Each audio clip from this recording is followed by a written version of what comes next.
kita mulai untuk kajian pekan ini ya. Bismillahirrahmanirrahim. Assalamualaikum warahmatullahi wabarakatuh. Waalaikumsalam warahmatullahi wabarakatuh. Alhamdulillahirabbil alamin wa bihi nasta'in wa ala umurid dunya waddin. Wassalatu wassalamu ala asrafil anbiya'i wal mursalin wa ala alihi wa sahbihi ajma'in. Amma ba'd. Rabbi sahli sadri wa yassirli amri wa hlul 'uqdatam min lisani yafqahu qawli. Amin. Allahumma amin. Ya, alhamdulillah, jazakumullah khairan teman-teman sudah datang, terutama juga pemateri kita, Masya Allah, sudah ada di tengah-tengah kita semua, Masya Allah. Ya, semoga kajian hari ini, pekanan Yuki edisi ke-14 hari ini, dengan tema yang insya Allah nanti akan disampaikan oleh pemateri kita akan berjalan dengan lancar. Nah, teman-teman, kita sambil menunggu yang lain, kita buka terlebih dahulu ya. Insya Allah,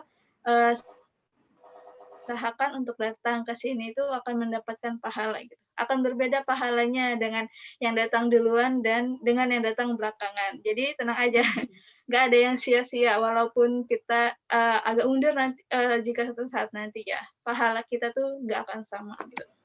Alhamdulillah. Nah, sahabat Yuki dimanapun kita berada, Ana ucapkan jazakumullah khairan kembali karena kita di sini yang mendukung semuanya ya, maksudnya mendukung Yuki itu tetap berjalan. Jazakumullah juga atas kepercayaannya gitu. Yuki bisa hadir setiap Sabtu. Oke, tanpa berpanjang lebar, hari ini seperti biasa, sebelum memulai agenda, ada aturan-aturan nih yang harus ditepatin ya, yang harus diikuti oleh teman-teman sekalian.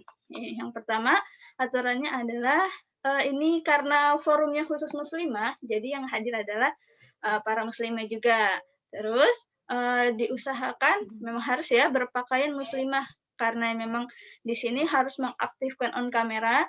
Jadi ketika mengaktifkan on kamera auratnya diharapkan untuk tertutup. Nah, dan ketika nanti pemateri sedang memaparkan materinya diharapkan untuk meng-off-kan kamera dan berpartisipasi aktif saat ditanya atau diminta mengungkapkan pendapat. Nah, itu tadi ya, aturan-aturan ketika Yuki sedang berjalan.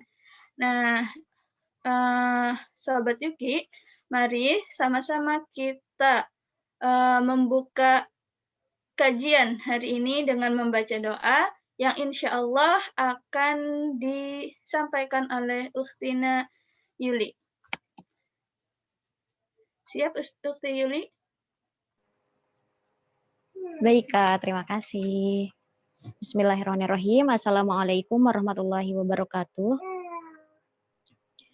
Warahmatullahi wabarakatuh. Baik, supaya acara kita pada siang hari ini berjalan dengan lancar, marilah kita buka dengan pembacaan Ummul Kitab. Dipersilahkan. A'udzubillahi minasyaitonirrajim. Bismillahirrahmanirrahim. Alhamdulillahi rabbil alamin. Arrahmanirrahim. Maliki yaumiddin. Iyyaka na'budu wa iyyaka nasta'in. Ihdinas siratal mustaqim. Siratal ladzina an'amta 'alaihim ghairil maghdubi 'alaihim waladdallin. Amin.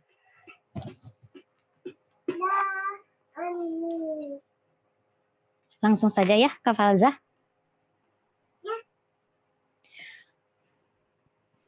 A'udzu billahi minasyaitonir rajim. Bismillahirrahmanirrahim. Qul sadaqallah. Fattabi'u millata Ibrahim hanifa wa ma kana minal musyrikin. Inna awwala baitin wudi'a lin-nasi lalladzi bi Bakkah Lalladzi bi Bakkata mubarakan wa hudal lil alamin.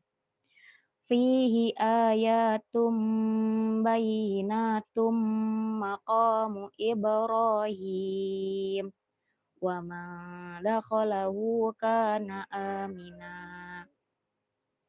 Walillahi 'alan nasi hijjul baiti man istata'a ilaihi sabila wa man kafara fa innallaha ghaniyyun 'anil 'alamin. Artinya, katakanlah Muhammad, benarlah segala yang difirmankan oleh Allah. Maka ikutilah agama Ibrahim yang lurus, dan dia tidaklah termasuk orang yang musyrik. Sesungguhnya rumah ibadah yang pertama yang dibangun untuk manusia ialah Baitullah, yang di Bakkah atau Mekkah, yang diberkahi dan menjadi petunjuk bagi seluruh alam. Di sana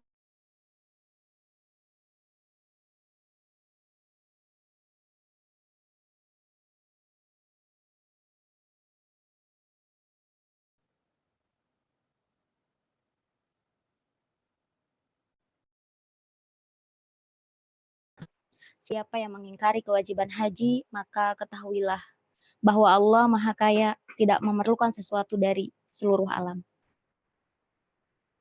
Maha benar Allah dalam segala firman-Nya. Quran Surat Ali Imran ayat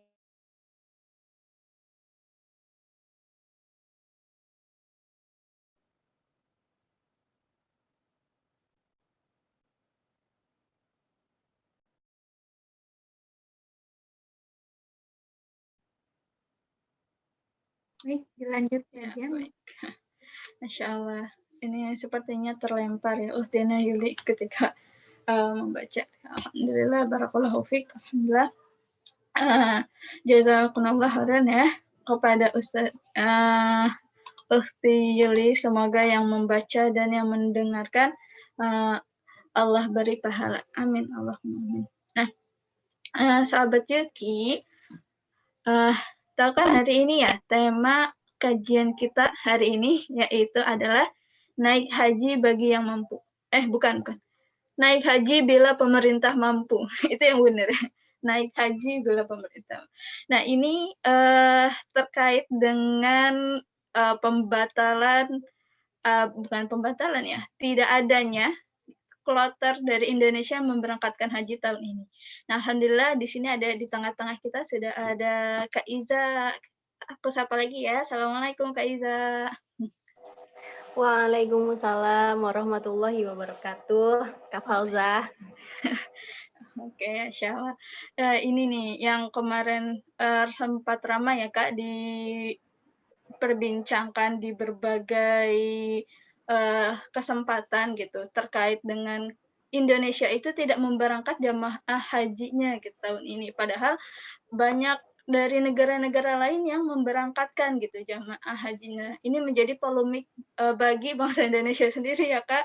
Karena aku tuh ngeliatnya Allah kasihan gitu yang udah nunggu lama-lama terus udah berharap tahun ini terus tiba-tiba ya nggak jadi gitu.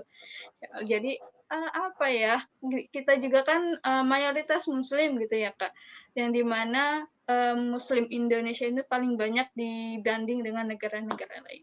Nah, nanti Kak Iza siap untuk bersharing gitu terkait dengan ibadah haji saat ini? Insya Allah. Ini nanti kita ngobrol bareng aja ya Kak Falzah. Karena kan ini apa sih kalau dari infonya Kak Falzah katanya Yuki ini lebih friendly gitu acaranya. Jadi kayak semuanya bisa beropini, semuanya bisa ngasih tanggapan juga. Mungkin Iza di sini kayak apa ya sebagai pemantik gitu.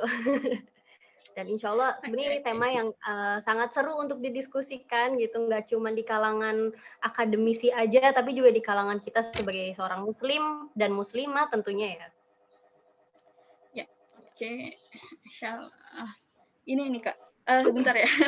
Sebagai orang awam gitu ya, kan sebelum adanya berita ini gitu ya tentang ibadah haji itu kan ketika waktu itu aku nabung di bank, itu kan bank syariah. Nah, itu sempat juga nawarin mau ada tabungan haji apa enggak gitu. Karena aku Betul. mikirnya kayaknya belum bisa deh. Nah, di pikiran aku saat itu nabung haji itu ya udah kita nabung gitu sebesar yang ditentukan uangnya, kita nabung. Ya udah habis itu kalau udah tercukupi berangkat gitu.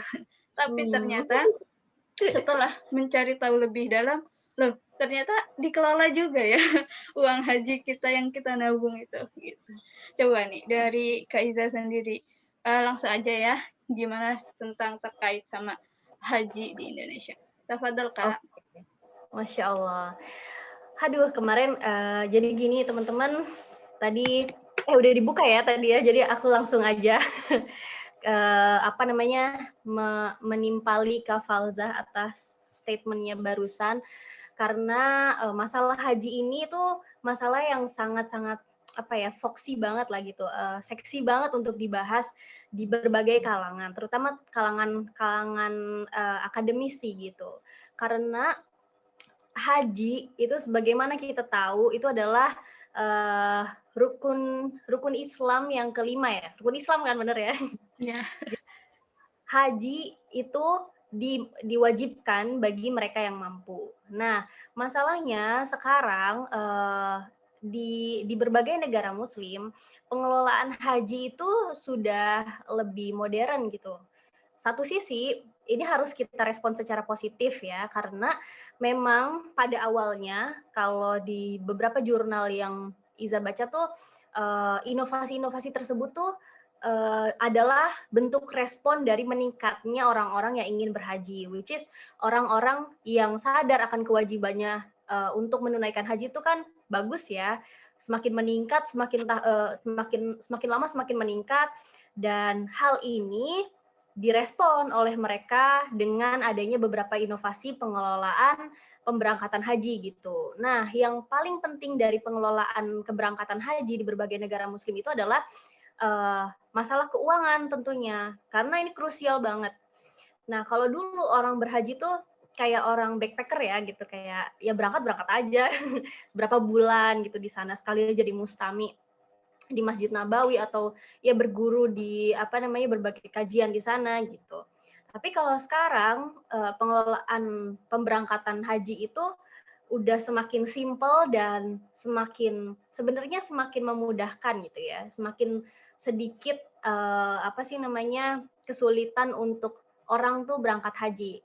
Nah, kayak tadi Kak Falzah ditawarin gitu ya di bank, mau ada tabungan haji atau enggak. Nah, itu adalah salah satu inovasi dari pengelolaan keuangan. Nah, tapi sebelum ke situ, mungkin ini mau Iza sampaikan terlebih dahulu ya, sebenarnya prosedur pengelolaan dana haji itu seperti apa, supaya teman-teman kegambar gitu. Sebenarnya kalau kita mau naik haji tuh apa aja sih prosesnya dan sebenarnya apa yang terjadi di dalamnya gitu. Karena ternyata tidak sesederhana itu, Kak Falzah.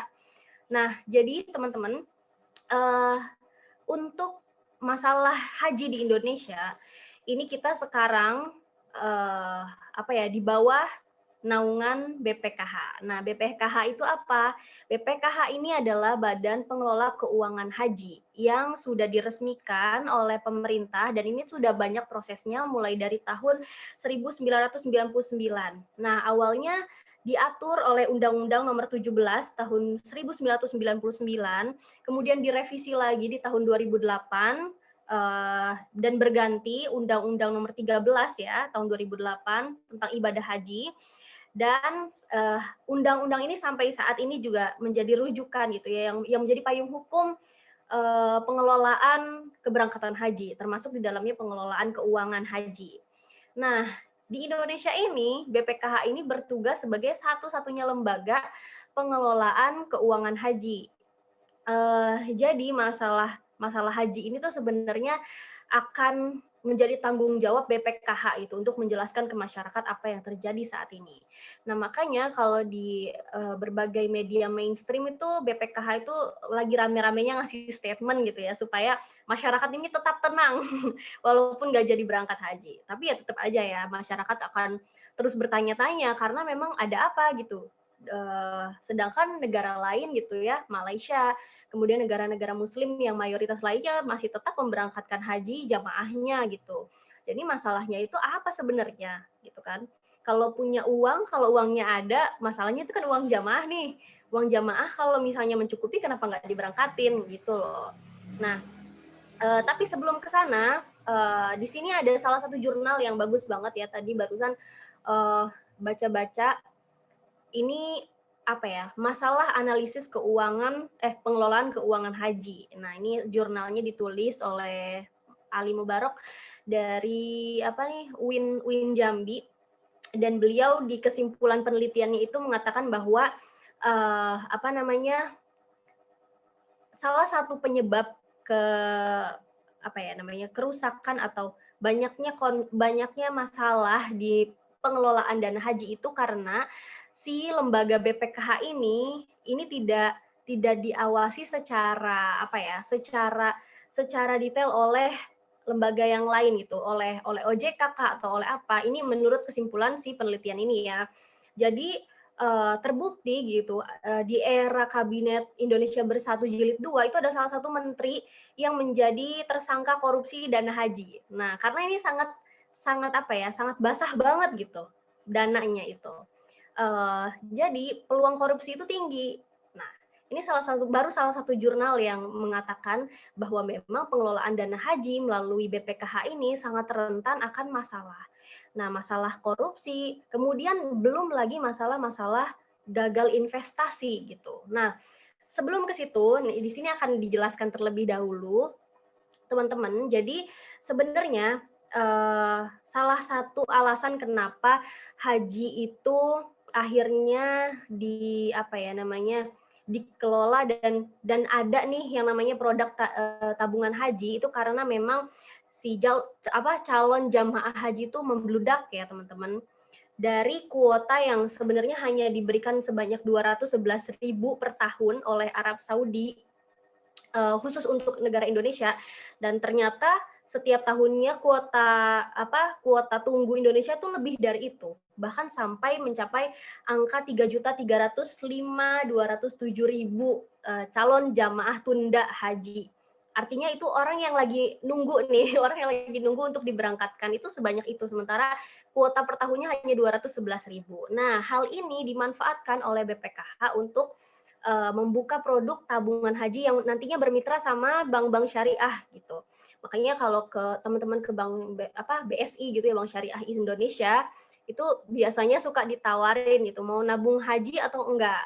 Nah, di sini BPKH sendiri sebenarnya kalau misalnya teman-teman baca di dalam prosedur BPKH ini ada salah satu statement bahwa dana haji itu boleh dikelola. Nah, ini juga diperkuat oleh payung hukum Kepres nomor 2 tahun 2001 tentang BPDAU atau Badan Pengelolaan Dana Abadi Umat. Dan di sini teman-teman nggak boleh kaget ya, karena kalau dibacain pengelolaan dana abadi umat ini arahnya itu ke banyak sektor gitu. Jadi kenapa masalah ini bisa terjadi sebenarnya dari sini kita bisa lihat.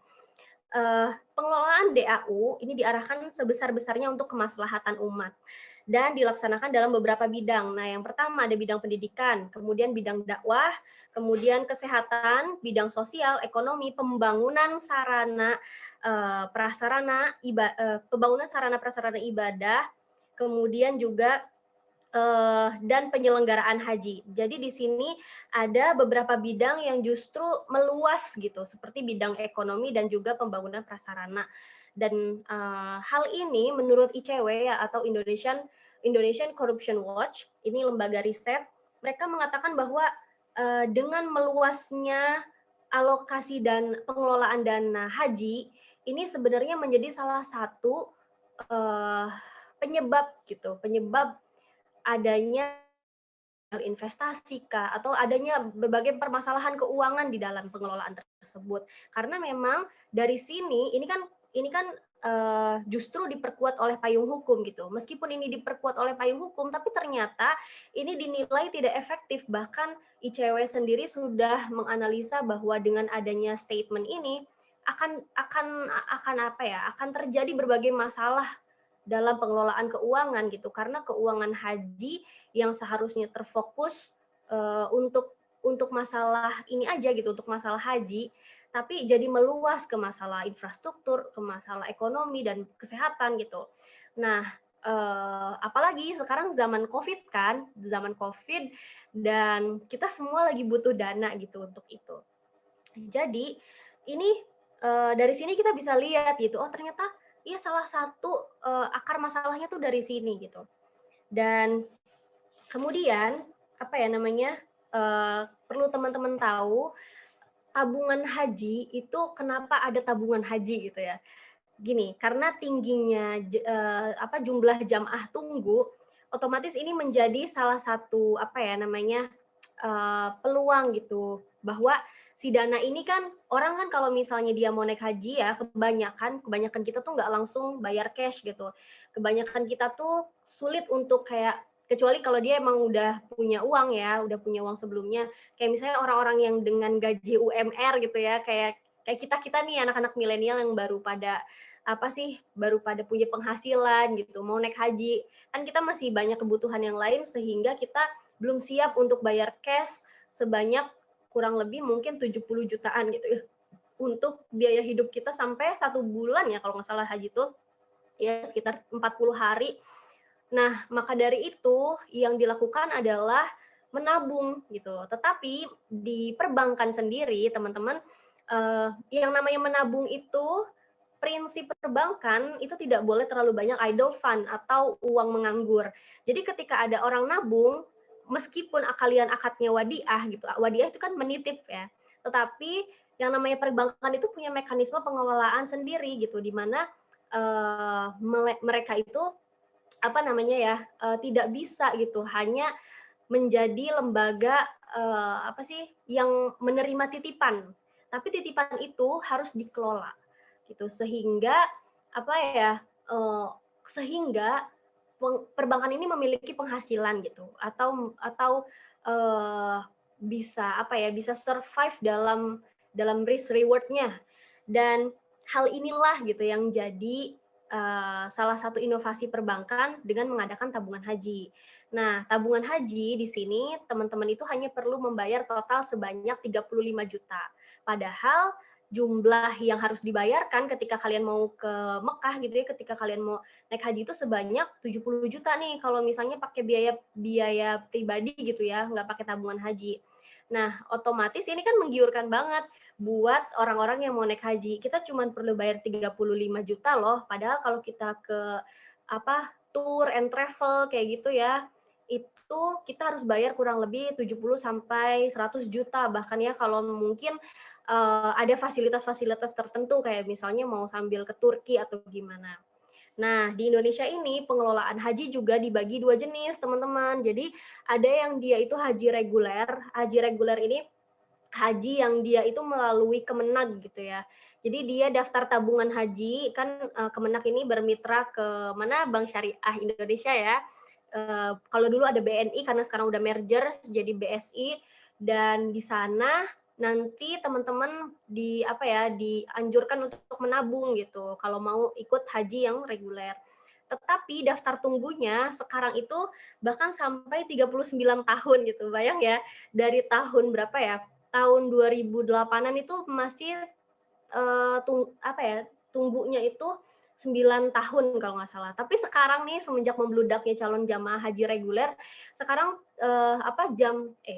tahun tunggunya sampai 39 tahun. Kalau kalian, makanya kenapa banyak anak-anak milenial yang udah nabung haji karena tahun tunggunya lama banget gitu. Jadi kita harus nunggu 39 tahun baru nanti berangkat haji gitu kan. Ini lama banget teman-teman, dan umur kita berapa ya kalau yang sekarang umurnya misalnya 25 gitu, 39 tahun gitu, kita nunggu baru berangkat haji dengan si uang tabungan haji tersebut. Jadi benar-benar lama banget. Nah, sementara tadi haji reguler ya dikelola oleh Kemenag, dan satu lagi ini ada haji khusus. Nah, kalau haji khusus ini teman-teman biasanya suka lihat kayak tour and travel, dan itu non government, perusahaan swasta. Nah, ini biayanya beda lagi. Biasanya buat orang-orang yang memang punya uang lebih gitu, ini bisa ke sini, bisa ke yang swasta ini. Karena mereka tuh berhubungan sama pemerintahnya cuma masalah administrasi aja gitu ya. Untuk masalah pengelolaan dana ini enggak ada. Walaupun memang ada tour and travel yang ya beberapa waktu lalu kita pernah ngelihat skandal First Travel yang uangnya dipakai untuk investasi, akhirnya jamaahnya rugi dan sebagainya. Nggak cuma First Travel ya, tapi juga beberapa travel yang lain juga pernah ada. Dan apa sih namanya, untuk yang haji khusus ini memang memang daftar tunggunya tuh nggak terlalu lama gitu. Daftar tunggunya nggak terlalu lama, tetapi duitnya atau uang yang dikeluarkannya itu lebih besar biasanya. Nah, itu mungkin gambaran untuk masalah ya pengelolaan keuangan haji ya. Dan di sini kita ambil kesimpulan bahwa permasalahan haji ini kan masalah investasi. Nah, uang yang disetorkan kepada program haji reguler maupun program haji khusus, semuanya itu jarang banget yang dia itu uangnya tidak dikelola dalam bentuk investasi. Nah, kalau yang pihak swasta aja ya, tour dan travel itu biasanya dia juga mengelola uang tersebut untuk sektor-sektor investasi gitu ya. Nah, permasalahannya di sini adalah sebenarnya nasabah yang menjadi yang menabung haji itu tahu nggak sih kalau misalnya uangnya itu diinvestasikan. Nah, ini jadi masalah tersendiri karena di BPKH sendiri itu sudah dijelaskan bahwa harusnya pengelolaan dana haji itu ada yang namanya aspek transparansi. Jadi si nasabah tersebut harus tahu gitu, baik yang haji reguler maupun haji khusus. Kalau haji khusus berarti pihak tour and travelnya harus ngasih tahu gitu bahwa uang ini akan diinvestasikan. Dan karena itu hak kita sebagai orang yang menyetorkan dana, kemana ini duit gue gitu. Ini dialokasiin kemana aja, kalaupun misalnya diinvestasikan, investasikan ke sektor apa aja. Nah, ada satu permasalahan baru lagi teman-teman, masalah investasi. Jadi, menurut keterangan BPKH, 90% dana haji itu dikelola diinvestasikan dalam bentuk SBSN atau sukuk SBSN, sukuk B-nya apa ya? Ada yang tahu? Tadi dulu, tadi baru ngecek SBSN itu adalah singkatan dari sukuk syariah. Surat berharga Syariah Nasional. Syariah negara. Thank you Kak Anis. Surat berharga syariah negara. Nah, ini dalam bentuk sukuk ya atau obligasi syariah. Nah, biasanya SBSN ini alokasinya adalah infrastruktur. Jadi banyak program infrastruktur negara yang dibiayai oleh SBSN. Nah, kan orang yang mau haji ini hanya menyetorkan uang sebesar 35 juta nih totalnya. Sedangkan biaya haji keseluruhan itu sekitar 70 juta. Dari mana menutupi dana kekurangannya tersebut?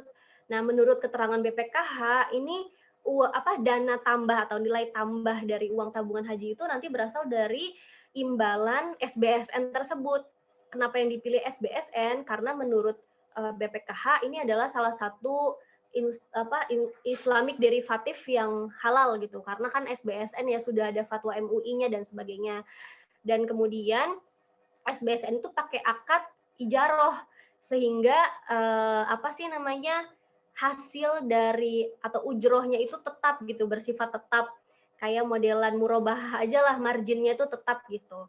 Jadi resikonya tuh low moderate atau ya cukup rendah resikonya gitu. Tapi pada kenyataannya, nah ini yang menjadi pertanyaan kan, karena memang masalah investasi dana haji itu nggak cuma di Indonesia aja, di negara Malaysia dana haji pun diinvestasikan, tapi dalam bentuk properti ya, kalau nggak salah mereka tuh bikin hotel tabungan haji yang yang itu disewakan, kemudian nanti hasil keuntungannya itu untuk kekurangan dana haji tersebut gitu, yang tadi disebutkan. Jadi ini yang menjadi catatan bagi Indonesia bahwa kalau memang diinvestasikan, oke lah, katakanlah memang alokasi sektor tersebut itu adalah sektor yang halal gitu ya, kemudian juga rendah resiko, tetapi masih nggak bisa berangkat nih jamaah haji. Terus ada apa sebenarnya? Nah, disinilah yang menjadi titik kritis kita sebenarnya. Tadi fakta-fakta tadi adalah gambaran yang terjadi Dan sekarang waktunya kita menganalisa gitu, sebenarnya yang salah tuh di mana sih? Nah, kalau kita mau lihat dari konsep Islam dalam mengelola dana haji, sebenarnya secara sistem ini sudah sangat-sangat tidak sesuai dengan apa yang Islam ajarkan. Nah, haji bagi yang mampu itu sebenarnya merupakan sesuatu yang sangat sakral gitu ya, sesuatu yang apalagi itu termasuk rukun Islam gitu. Dana haji itu bahkan pernah ya dikeluarkan fatwa MUI yang mengatakan boleh berhaji dengan dana talangan. Nah, ini menuai kontroversi banget, teman-teman. Karena apa? Kita tahu bahwa berangkat haji itu nggak boleh pakai dana hutang gitu. Kita nggak boleh ngutang kalau misalnya haji. Kenapa? Karena itu artinya kalau kita berhutang, kita nggak mampu untuk naik haji. Dan itu ketika kita tidak mampu untuk naik haji, sebenarnya tidak jatuh apa sih namanya kewajiban bagi kita untuk melaksanakan haji karena kita memang belum mampu gitu. Nah, maka dari itu ini sebenarnya apa ya, jadi sesuatu yang menarik karena balik lagi haji itu sesuatu yang sakral, tetapi kenapa pada pelaksanaannya itu banyak gitu mekanisme yang tidak sesuai dengan syariat Islam. Nah, dan bahkan nggak cuma di Indonesia aja, tetapi di berbagai negara-negara Muslim, begitu teman-teman. Nah, kemudian ini tuh apa ya? Kalau bagi Iza, karena ini permasalahan sistemik, ini menjadi tanda tanya besar gitu bagi sistem ekonomi kapitalis itu sendiri. Karena kan permasalahan yang terjadi di masalah keuangan saat ini itu bersumber dari bagaimana sistemnya. Nah, kalau kita udah lihat ternyata secara sistemik pengelolaan dana haji ini sangat-sangat berpotensi untuk menimbulkan masalah dan lalu bagaimana sikap kita gitu loh. So, gimana sikap kita? Ya udah kita kembali lagi ke zaman tradisional gitu. Sebenarnya kan ini suatu inovasi gitu ya. Kalau kita nggak apa sih namanya? Kalau kita nggak merespon dengan positif, nanti kita disangka kayak ini nih orang-orang yang nggak melek kemajuan zaman gitu. Jadi sebenarnya sikap kita tuh kayak gimana? Ya, makanya ini teman-teman, balik lagi kalau misalnya kita melihat ya masalah sistem ini, kita memang akhirnya dipaksa untuk memahami bahwa kita tuh hidup di zaman di mana sistem ekonomi kita tuh sangat-sangat nggak match banget sama syariat Islam yang kita pegang. Kita mau jadi seorang muslim nih, nah tetapi tantangannya emang banyak banget gitu. Ini nggak halal, ini nggak halal, ini nggak halal. Bahkan masalah pelaksanaan haji aja, ini ya Allah kayak bikin miris banget ya. Dan kalau kalau kalau kita sebagai seorang akademisi, kita nggak cuman diminta untuk memikirkan diri sendiri kan. Kayak misalnya ketika kita mikir diri sendiri, ya udah kalau gitu kita nabung sendiri aja gitu kan, uang sendiri gitu. Nggak usah ikutan dana talangan haji. Oke lah, mungkin itu secara individu kita bisa mikir begitu. Untuk diri kita sendiri kita akan menerapkan itu di dalam kehidupan kita gitu. Dalam keputusan kita lah. Ketika kita mau naik haji, kita boleh milih itu. Tapi kalau misalnya kita melihat dari kacamata yang luas gitu, kacamata masyarakat, ini kan sebuah problem global nih. Terus gimana gitu, peran kita tuh gimana gitu sebagai seorang akademisi atau sebagai seorang muslim sekalipun, gimana nih peran kita memahamkan masyarakat supaya praktek ini tuh tidak lagi diterapkan gitu, tidak lagi minimalnya masyarakat tuh tahu gitu pengelolaan dana haji kita itu rusak akibat sistem ekonomi yang nggak benar gitu. Karena kan saat ini banyak masyarakat yang kayak ya mau gimana lagi, pragmatis lah kayak gitu. Ya mau gimana lagi, emang udah ruwet banget gitu. Masalah ekonomi, politik itu udah ruwet banget. Nah, minimal tugas kita tuh bisa menyadarkan masyarakat gitu. Kita tuh nggak lagi baik-baik aja loh, teman-teman. Sistem ekonomi kita, sistem politik kita tuh lagi chaos banget gitu. Dan ini tuh, ya ampun, benar-benar suatu isu yang harusnya kita rasakan juga gitu. Dan kita merasa miris akan itu. Kalau kita masih ngerasa kayak fine-fine aja, itu terlaluan sih. Karena ya ampun itu udah benar-benar bikin bikin kita jadi selalu gelisah gitu. Dan ya benar kata Allah dalam Al-Quran, ketika seorang hambaku hidup tidak memegang syariat Islam, maka Allah akan memberikan kehidupan yang sempit pada mereka gitu. Jadi kayak ketika Iza ingat suatu terjemahan ayat di Al-Quran yang bunyinya kayak gitu, selalu teringat kayak, iya ya, meskipun kita udah berusaha untuk nggak riba gitu, nggak minjem uang di bank dan sebagainya, tapi kita selalu merasa bahwa banyak gitu aspek-aspek yang apa ya, yang secara nggak sengaja itu menimpa apa ya, secara nggak sengaja kita mau nggak mau harus mengambil itu gitu. Secara terpaksa lah gitu, bukan secara nggak sengaja. Secara terpaksa mau nggak mau karena kita hidup di sistem kayak gini, kita harus bersentuhan dengan hal tersebut. Dan itu yang mungkin membuat hidup kita tuh kayak sempit gitu, membuat hidup kita kayak ya ampun banyak banget kayak problem hidupnya. Dan ini sebenarnya jadi evaluasi bersama gitu teman-teman, bahwa harusnya kita sebagai seorang muslim tuh nggak diem aja ngelihat kondisi kayak gini. Minimal kita memberitahu gitu orang-orang sekitar kita apa yang terjadi dalam masalah ekonomi kita gitu ya, masalah kehidupan kita saat ini, sehingga banyak muslim dan muslimah yang tersadar, yuk kita bangkit, yuk kita terapkan lagi syariat Islam gitu, kita terapkan lagi Islam yang sesuai dengan syariat, kita kembalikan lagi identitas kita sebagai seorang muslim, sehingga masalah-masalah yang sistemik kayak gini tuh nggak terjadi lagi gitu, atau ya diganti dengan sistem yang lebih baik gitu. Nah, ya Kak Falzah, mungkin itu dulu Kak Falzah yang saya coba untuk paparkan. Nah, mudah-mudahan setelah ini teman-teman terpancing untuk menambahkan atau berpendapat juga. Masya Allah, syukran Kak Iza. Jadi Kak aku ya dengarnya tadi jadi wah ternyata kayak gitu ya.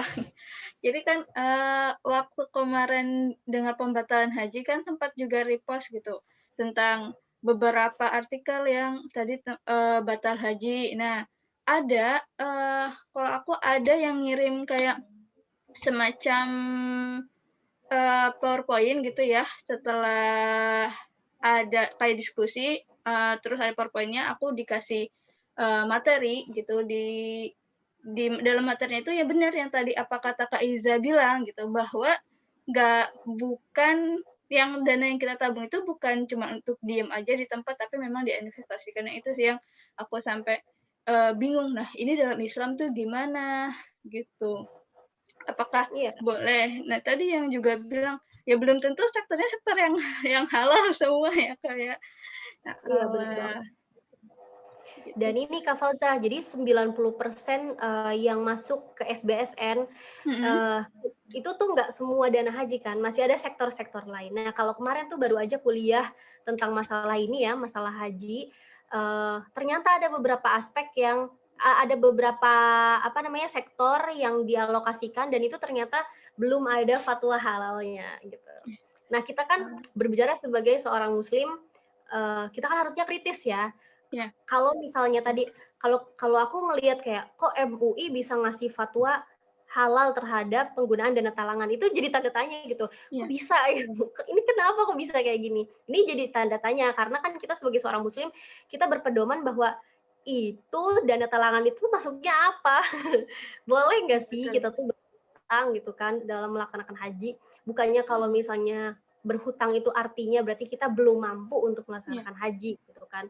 Sementara memang perbankan itu menggunakan instrumen hutang itu sebagai pengelolaan keuangan. Kan kalau misalnya kita hutang, kita harus bayar bunga gitu kan. Dan itu jadi penghasilan mereka. Nah, dari situ kita jadinya berpikir kritis bahwa oh, jadi permasalahan ini tuh dimanfaatin gitu oleh oleh perbankan untuk menambah laba bagi mereka. Bayangin masalah haji loh, masalah yang bagi kita ini adalah sesuatu yang sakral gitu, karena ini merupakan ibadah.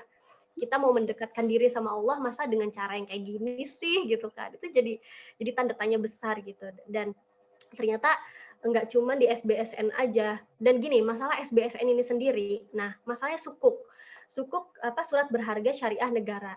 Meskipun fatwa MUI ini mengeluarkan kehalalannya, maksudnya ada gitu ya statement halal untuk masalah tersebut, tetapi lagi-lagi kita sebagai seorang muslim nggak bisa menerima gitu aja gitu. Ini akan panjang sekali ya teman-teman kalau dibahas. Intinya maksudnya yang Iza tekankan di sini adalah coba kalian gali lagi gitu, sebenarnya apa hukumnya obligasi syariah ini gitu. Meskipun ada label syariahnya, jangan langsung percaya dulu gitu kan, karena Betul, kita betul. harus mengecek mekanismenya kayak gimana, ada nggak akad-akad yang batil di dalamnya gitu. Nah, ribet iya, memang ribet. Kalau misalnya apa ya namanya kita nggak rajin-rajin ngecek gitu, kayak cuman percaya, oh ini fatwanya halal dan sebagainya. Nah, itu artinya daya kritis kita nggak diasah gitu. Kita kan seorang akademisi nih, harusnya kita sering-sering ngecek gitu kan, kayak ini sebenarnya gimana, ini sebenarnya gimana, sehingga kita benar-benar apa ya waro terhadap hal-hal yang sudah Allah haramkan gitu. Ya, Masya Allah. Ya, Masya Allah. Jadi, gitu lagi lah terkait dengan Iya. pengelolaan dana haji ini. Nah, itu tadi dari Kak Iza, teman-teman yang mau berpendapat atau bertanya atau sharing mengenai materi hari ini, dipersilahkan. Atau misalnya kalau malu gitu ya, boleh melalui chat yang di Zoom. Nah, dari aku dulu nih, menanya. Masih ini soalnya. Masih ada yang ini Kak, apa ya, kan kalau misalnya tadi ya, dihitung kira-kira ada 39 tahun gitu ya, kita nunggu haji. Itu dari, sekian lama gitu, kalau misalnya umur kita sekarang 20-an, ya berarti sekitar 50 tahun lagi, di usia 50 tahun baru kita berangkat haji gitu ya. Nah, pertanyaan aku gini, kan, ada yang tadi haji reguler, ada yang haji khusus ya, Kak, ya. Nah, itu nanti pembagiannya, ketika, dari Arab itu kan tadi 211.000 ya. Nah, itu pembagiannya emang, dibagi 2 apa gimana, Kak? Ya kalau misalnya kayak gitu nggak usahlah nabung di bank gitulah, langsung aja ke yang tour travel itu jadinya. Nah, itu gimana, Kak?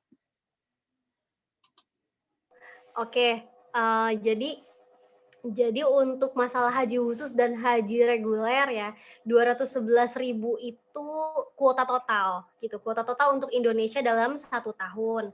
Nah, kuota haji khusus itu lebih sedikit dari kuota reguler. Kenapa? Karena sektor swasta itu kan dari sisi biaya itu lebih besar gitu. Jadi yang jadi pertimbangan masyarakat tuh kalau misalnya kita via reguler, walaupun kita tahun tunggunya lama, tapi biaya yang dikeluarkan sedikit.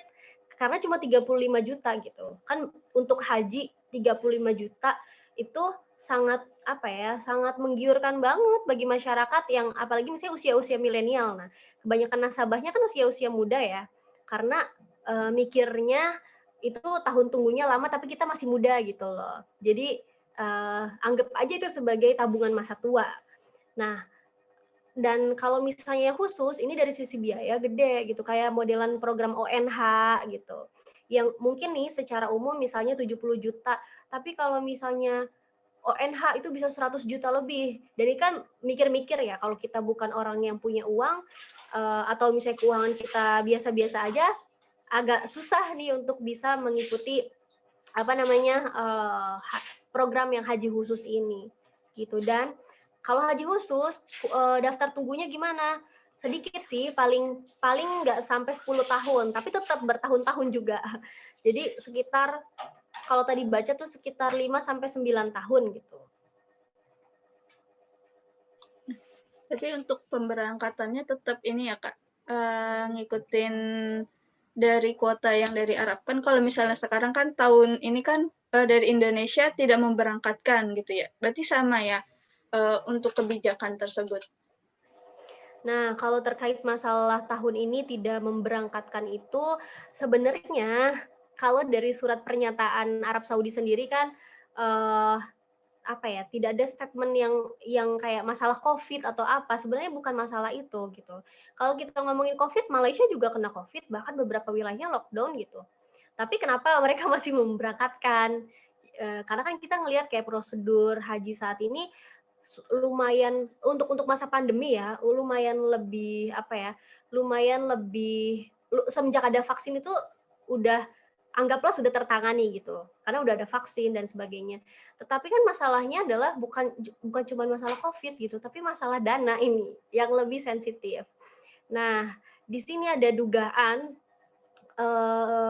kasus ini belum finish ya Kak Falza, jadi Iza pun belum berani Iya. mengatakan statement yang sebenarnya masalahnya karena apa gitu. Nah, jadi kita pakai kata dugaan aja terlebih dahulu. Memang ada dugaan gagal investasi gitu. Jadi ternyata return yang didapatkan dari investasi ini ternyata tidak memenuhi gitu, memenuhi apa sih namanya, nilai yang disepakati gitu. Kemudian ini statusnya gagal investasi lah gitu ya.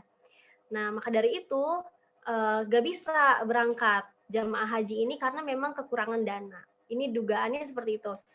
Nah, kemudian apa ya? Kalau terus gimana ke depannya? Tapi kalau sampai saat ini BPKH sendiri statementnya mengatakan bahwa laporan keuangan kita ini kok oke, maksudnya nggak ada hal-hal yang mengindikasikan ke arah korupsi atau ke arah apa ya namanya, atau dimanfaatkan, atau ada statement yang dimanfaatkan oleh pemerintah untuk masalah apa namanya, infrastruktur dan sebagainya gitu. Padahal kalau kita mau lihat di apa namanya, di peraturan BPKH sendiri sebenarnya dibolehkan gitu untuk mengalokasikan dana ke arah sarana prasarana pemerintahan. Nah, jadi kan kita bingung di sini, kayak satu sisi di sini ada statement bahwa dana ini aman dan tidak dialokasikan untuk masalah pemerintahan, untuk maksudnya untuk infrastruktur gitu ya. Tetapi ternyata di BPKH sendiri dibolehkan gitu. Ini agak-agak ambigu sih. Nah, kemudian tuh lagi-lagi gitu kan. Ini jadi titik kritis kita. Kenapa? Karena Iza tidak tidak memberikan statement apapun karena masalah ini memang belum finish gitu ya. Kita melihat di sini statement dari BPKH sendiri mengatakan bahwa laporan mereka sudah diaudit dan hasilnya itu WTP atau wajar tanpa pengecualian. Kalau di dalam auditing ini sendiri itu sebenarnya nggak ada masalah gitu. Kalau suatu laporan keuangan diberikan label WTP gitu oleh BPK, Badan Pengawas Keuangan. Jadi nggak ada gitu statement yang kalau misalnya yang kita lihat dari BPK sendiri gitu, nggak ada statement yang mengatakan bahwa ini tuh gagal investasi dan sebagainya.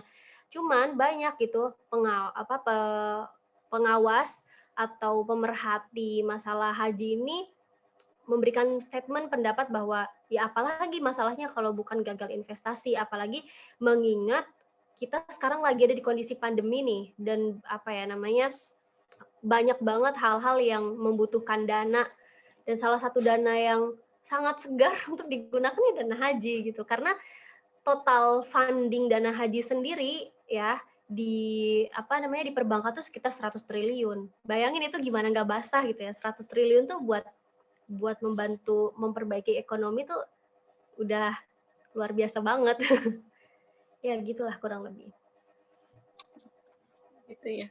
Jadi memang belum ada fixnya itu kenapa ya? Nah, Atau dari teman yang ya lanjut Kak, silakan. iya, ya mungkin teman-teman ada yang punya apa namanya pandangan lain atau apa ya?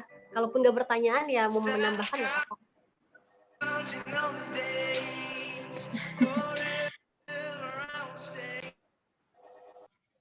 Oke. Nah, ya silakan teman-teman jika mempunyai mungkin mempunyai pandangan lain atau informasi dari hal yang lain, dipersilahkan untuk berbicara.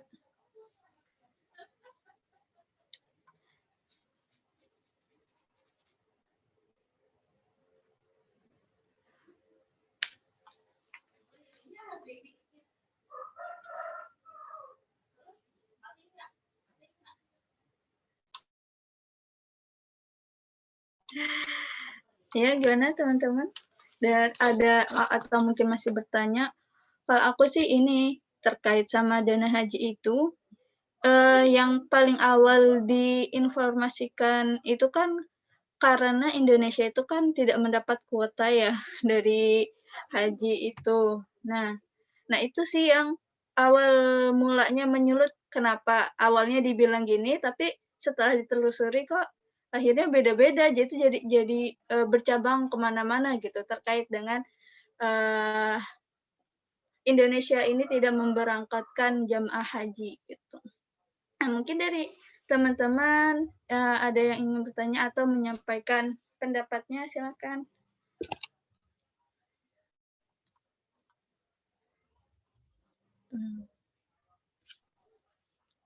Iya, dari saya mungkin sedikit ya. Ya, silakan Kak Anis.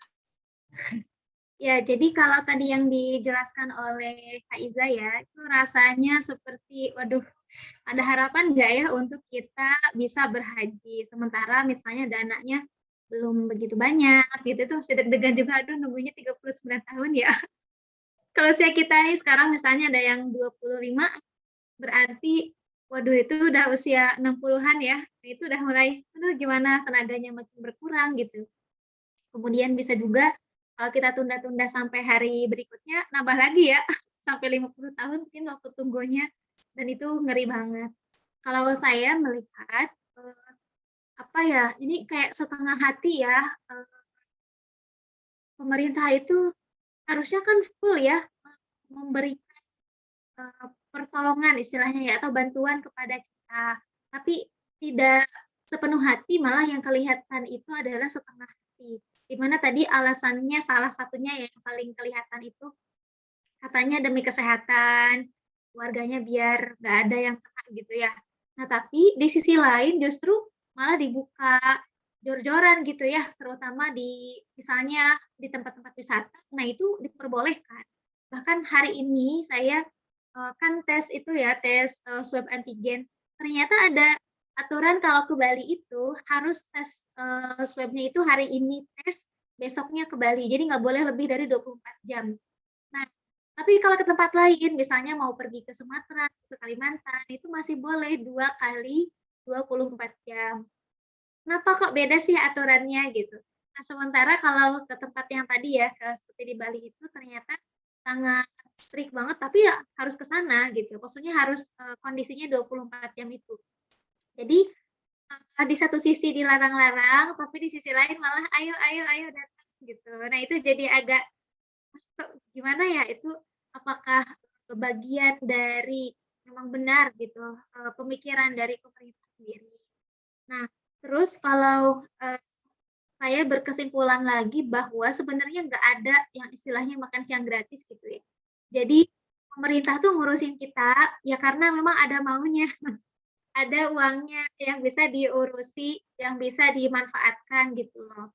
Nah, terus ketika nanti dalam Islam nih, bisa nggak sih negara itu memang sepenuh hati, gitu. Terus mengurusinya itu maksimal sesuai dengan yang seharusnya, yang dimana kita itu kalau mau berhaji memang niatnya itu ibadah. Nah, terus teknis-teknisnya itu seperti apa? Kalau yang rinci nih ke zaman sekarang, kita tuh sebenarnya kalau mau berhaji tapi aman secara syariah, itu gimana sih? Tapi nggak dalam jangka waktu yang lama. Nah, itu mungkin Kak Iza punya tipsnya atau punya caranya bagaimana? Aduh, kalau yang terakhir tuh Kak, kalau aku punya tipsnya juga aku pengen duluan sih haji tahun depan gitu. Iya. Kalau kemarin temenku tuh akhirnya ONH plus gitu, tapi dia memang punya uang lebih sih akhirnya. Ya mau nggak mau gitu ya, di sistem kapitalis ini kan ya siapa yang punya uang dia bisa melakukan apapun kan. Jadi kalau untuk orang yang mungkin kayak aku gitu ya, kalau kayak Kak Anies mah kayaknya enggak deh. Mungkin Kak Anies mah insya Allah tahun depan haji. Amin, amin, ya Allah, ya Amin. Rabbal Alamin. Iya, tapi maksudnya ngomongin masalah kayak secara general ya Kak, orang yang punya penghasilan UMR dan pengen ONH plus itu kayaknya wah bagaikan mimpi di siang bolong gitu kan. Gimana caranya kita punya uang, maksudnya dengan kalau kita ngomongin masalah apa sih namanya gaji UMR gitu ya. Kalau kita nggak dapat rezeki nomplok dari Allah mah ya dengan standar yang segitu setiap bulan gitu. Kayaknya kan agak sulit ya mencapai apa nominal di atas ratusan juta untuk bisa berangkat ONH gitu. Nah, maka dari itu sebenarnya tadi Kak Anies Masya Allah ya, itu jadi teringat sesuatu gitu, bahwa yang namanya sistem ekonomi kapitalis itu kan how about capital gitu, how about utilizing capital di dalam negara ini gitu. Bagaimana sih supaya yang namanya modal itu even itu kecil tapi manfaatnya itu bisa besar. Maksudnya di sini tuh yang namanya manfaat di dalam sistem ekonomi kapitalis tuh emang beda sama sudut pandang Islam ya. Manfaatnya itu belum tentu bermanfaat sebenarnya bagi masyarakat karena gimana ya? Kadang gitu kita ngelihat kayak aplikasi statement ini dalam pembangunan infrastruktur aja tuh kadang mengakibatkan banyak masalah baru. Misalnya kayak proyek nih di-cut anggarannya gitu kan. Akhirnya kualitas yang terjadi di dalam infrastrukturnya jadi jelek gitu. Atau program-program kesehatan gitu. BPJS itu udah sering banget kan kita lihat dengan kacamata apa namanya dengan maksudnya kita lihat sendiri lah gitu faktanya di tengah-tengah masyarakat bahwa BPJS ini ternyata juga tidak memberikan kesejahteraan bagi masyarakat gitu. Jadi hal-hal yang memang bersumber dari pemikiran kapitalis ini selalu membuat masalah baru gitu bagi kehidupan kita. Termasuk mengenai masalah haji ini. Kalau tadi apa ya Kak Anis bilang kayak ya kayaknya memang setengah hati deh gitu karena nggak ada makan siang gratis gitu pemerintah ngurusin kita kemudian harus ada imbalan ke pemerintah itu sendiri gitu ya dan kita akhirnya bisa menyimpulkan bahwa memang sistem kapitalisme inilah yang jadi akar masalah gitu dari berbagai kerusakan yang terjadi di negara ini termasuk dalam masalah ekonomi gitu. Apa ya, haji itu dari dana 100 triliun itu bisa dilipat gandakan menjadi ratusan triliun lagi gitu kan. Siapa yang maksudnya dari sisi kacamata bisnis, siapa yang nggak tergiur gitu dengan hal itu. Tetapi kan masalahnya kalau dalam Islam haji itu bukan perkara bisnis. Haji itu adalah kalaupun misalnya nanti dikelola oleh negara, yang harus negara pastikan dalam mekanisme haji itu adalah keselamatan para jamaahnya ini dan juga kemudahan para jamaahnya ini untuk beribadah kepada Allah. Jadi sudut pandangnya itu bukan sudut pandang bisnis lah.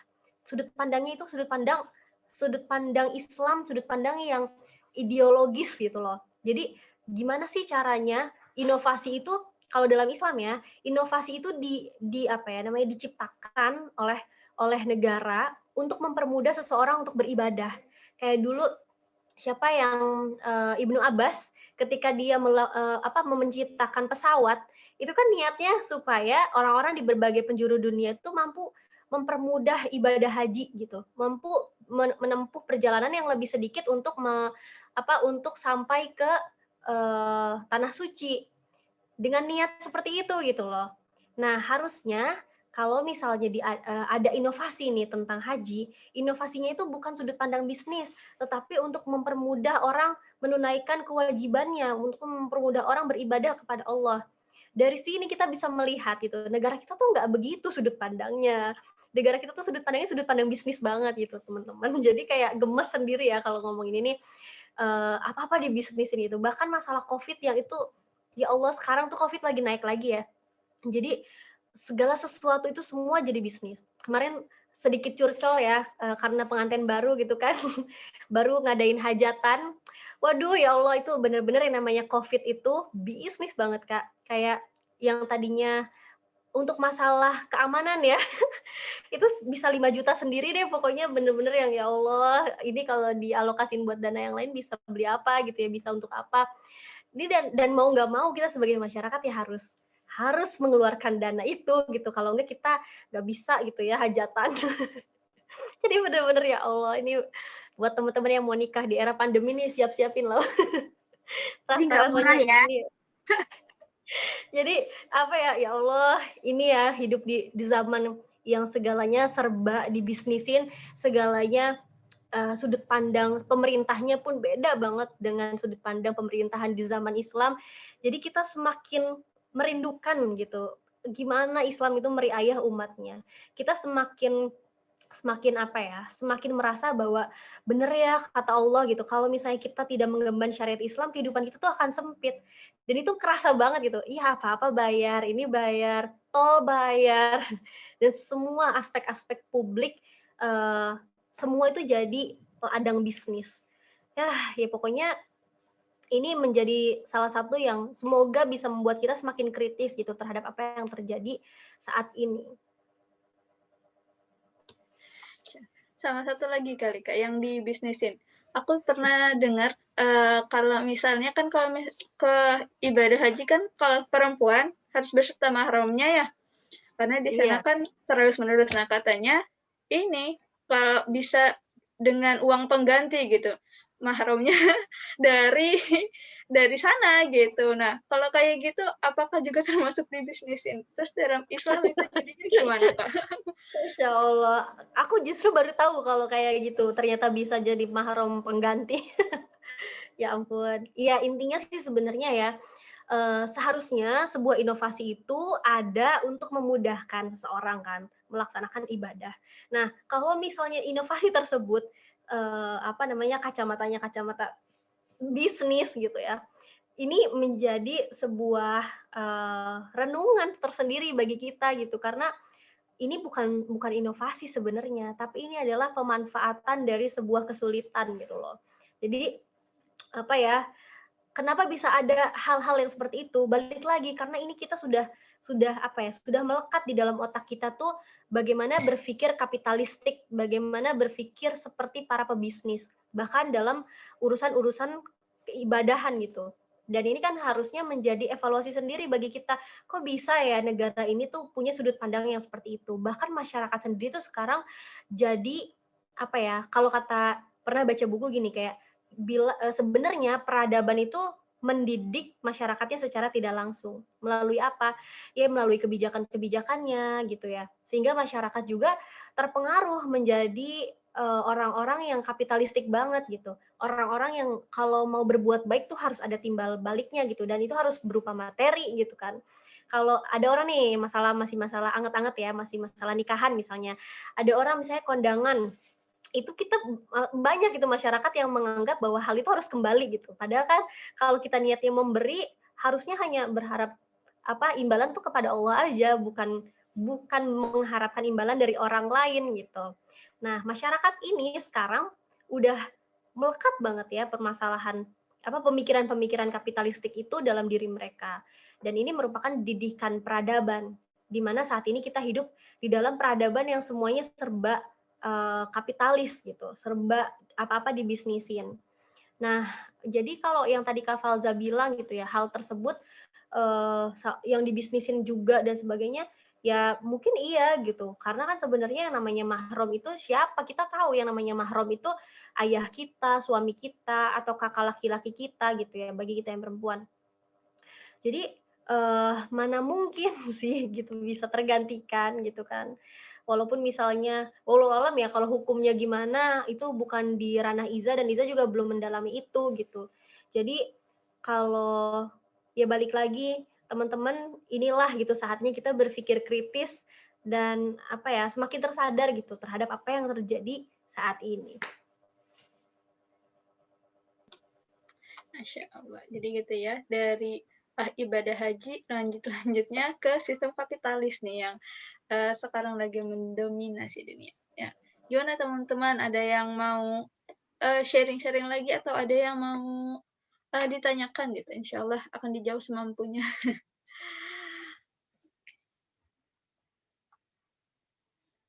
Ayo teman-teman.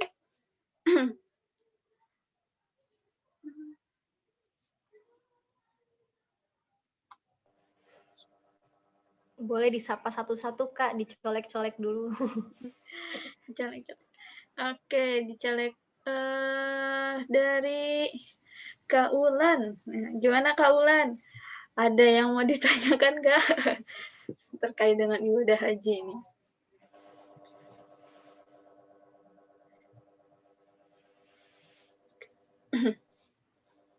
Assalamualaikum. Waalaikumsalam warahmatullahi wabarakatuh. Belum Kak, lagi nyatet, masih nyatet. Belum ada merangkum. Bentar ya Kak ya. Oke, siap-siap, insyaallah. Dari ada Kadina Din. Dina Aski. Dina Askia. Apa nih? Mau Kenapa Kak sharing Falzah? Apakah sharing tentang apa yang kamu tahu gitu, atau mau tanya sama Kak Iza?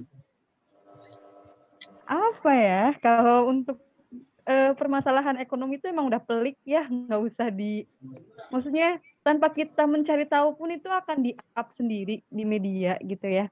Cuma kan memang butuh kepekaan kita terhadap negara ini gitu ya. Sebenarnya kan kita memang membahas ini tuh karena salah satu bentuk perhatian kita lah ya, perhatian kita kepada negara ini gitu. Kita kan ibaratnya memberikan solusi yang memang hakiki, yang hanya dari Islam gitu. Cuma hanya memang pemerintahnya ya tadi karena memang sistemnya kapitalis yang kata Kak Iza tuh ya walaupun modalnya sedikit diusahakan harus berkembang biak gitu ya.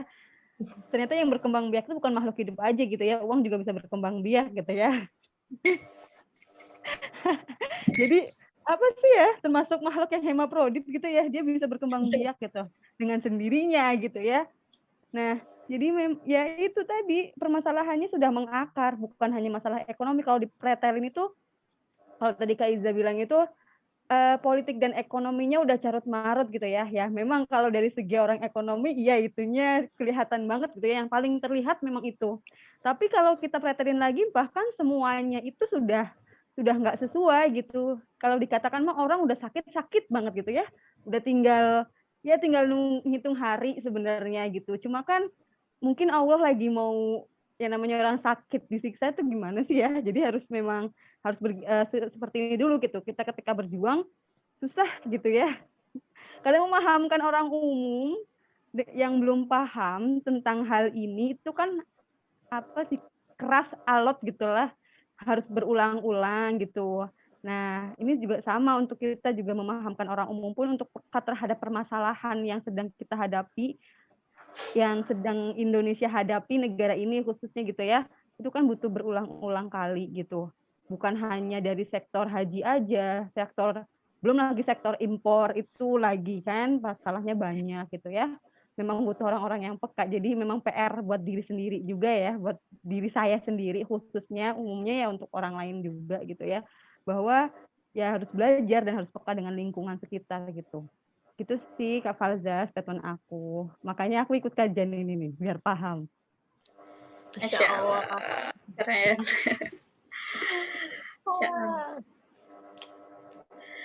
Oke. Gimana mungkin teman-teman yang lain yang belum on cam nih, barangkali diem-diem punya pertanyaan atau ada sesuatu yang mau disampaikan, boleh banget. Oh, di sini ada Fitri, Yuli. Mana nih? Berpartisipasi aktif. Ada Kak Risma Ananda, Hani, Umu Haura, Ade Esti. Kak, ini mau nanya dong. Boleh Ya, nggak? silakan. Sebelumnya mau nanggepin juga sedikit yang soal Kak Iza bilang soal peradaban itu emang secara nggak langsung bakalan kurang lebih ya membentuk gimana orang-orangnya kan. Kira-kira gimana Kak Iza punya tips nggak buat kita-kita ini yang udah terinstal ya kurang lebih ya secara halus konsep kapitalis ini di pikiran kita, di mana sering terjadi banget ya, maksudnya ya apapun pasti kita nanya emang benefitnya apa buat gue gitu. Kalau gue ngelakuin ini usahanya perlu lebih nggak sih untuk mendapatkan hal yang besar gitu loh. Jadi kalau bisa sedikit usaha tapi manfaatnya gede gitu. Kira-kira ada tips nggak Kak? Mungkin gitu aja. Tapi hal yang sederhana ya. Jadi sebenarnya seseorang kalau dalam dunia kapitalis nih, manusia tuh punya harga gitu. Kalian tuh punya value, dan value itu terletak dari seberapa pintar kalian menghasilkan kekayaan. Itu di dalam dunia kapitalis. Makanya kenapa kalau misalnya nih siapa ya? Kak Anies nih kan wah anak berprestasi banget di UIN dulunya. Kakak kelasku yang wah luar biasa. Nah, tapi nih nggak semua orang gitu bisa menghargai Kak Anies tuh dengan sudut pandang yang maksudnya kayak Iza ngehargain Kak Anies gitu. Kak Anies tuh keren banget dan sebagainya, pemikirannya keren dan sebagainya. Tapi orang-orang yang sudah terinstall pemikiran kapitalis sering menghargai kita dengan penghargaan yang emang dia kerja di mana, emang dia udah punya rumah belum dan sebagainya. Dan itulah harga diri kita di tengah pemikiran kapitalistik gitu. Jadi kayak meskipun Iza S2 gitu kan kayak emang dia kerja apa? Ngajar. Oh, ngajar doang. Jadi ya gak ada artinya gitu. Nah, gimana caranya supaya kita itu bisa tidak terperosok ke dalam pemikiran tersebut? Jangan pernah menghargai diri kita itu dari sudut pandang kapitalistik. Itu yang pertama kan, we start from ourselves ya.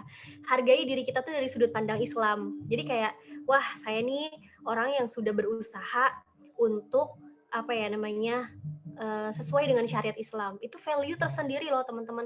Jadi apa ya namanya, kita tuh nggak underestimate kemampuan diri kita dulu gitu, tapi kita appreciate apa yang ada di dalam diri kita.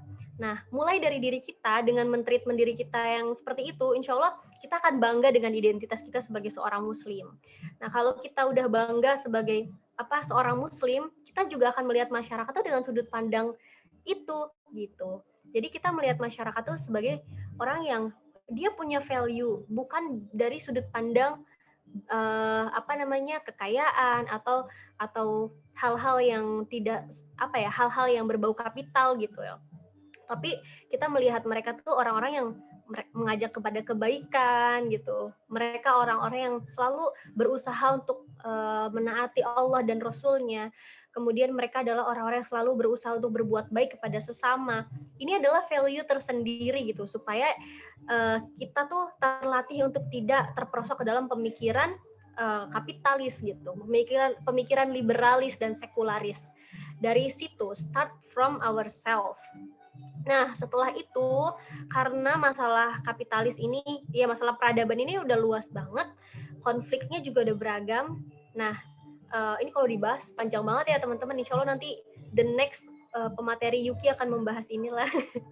Siapa pematerinya ya, Kak Falza atur lah pokoknya. Jadi kemudian setelah itu, tips yang kedua adalah dengan selalu menambah wawasan Islam gitu. Juga melatih daya kritis kita.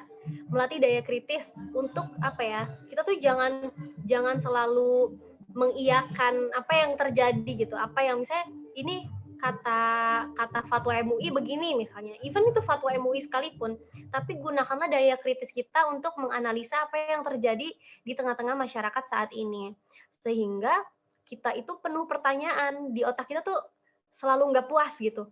Oh ternyata hal ini tuh salahnya di sini gitu. Oh ternyata hal yang kayak gini tuh nggak sesuai loh dengan Islam. Nah, melatih daya kritis kita juga dengan cara banyak berdiskusi dengan teman-teman, dengan orang-orang yang mumpuni dalam keilmuannya, seperti itu. Dan insya Allah sih kalau menurut Isa dua hal itu tuh akan membuat kita jadi orang yang lebih bangga kepada agama kita sendiri dan juga tidak terperosok ke dalam pemikiran kapitalis. Mungkin Kak Anies atau Kak Falza punya tips lain, silakan di-share. Masya Allah. Itu sih aku tambahin aja satunya. Yaitu adalah standarnya ya. Standar yang kita gunakan itu yang nggak bisa mengikuti orang saat ini. Standar kita itu yang benar dari yang maha benar gitu. Nggak bisa yang cuma kata-katanya orang. Oke. Iya benar banget, itu ketinggalan tadi. Jadi memang melihat segala sesuatu tuh dari sudut pandang Islam ya. Ini dalam Islam tuh boleh nggak sih dan sebagainya.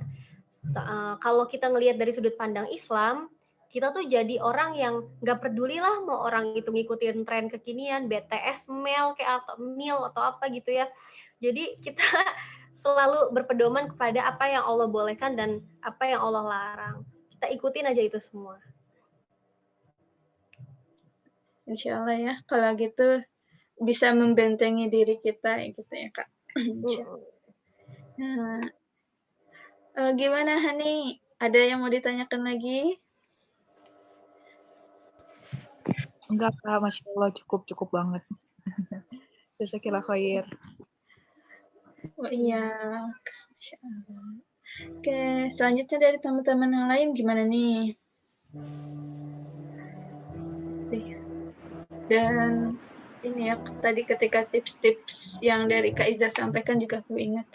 Oh iya, dan kita juga sebagai kaum muslim gitu ya, di mana menganggap saudara kita yang lain, muslim yang lain itu adalah saudara, kita nggak bisa diem aja ketika melihat saudara kita disakiti atau teman kita itu, saudara kita berada dalam sesuatu yang nggak seharusnya gitu. Kayak misalnya tadi ya dia terkubang dalam misalnya sistem kapitalis gitu. Karena dia saudara kita, ya mau nggak mau memang itu salah satu kewajiban kita ya Kak, untuk mengajak dia untuk mendakwahkan tadi sahabat kita itu untuk ke jalan yang benar.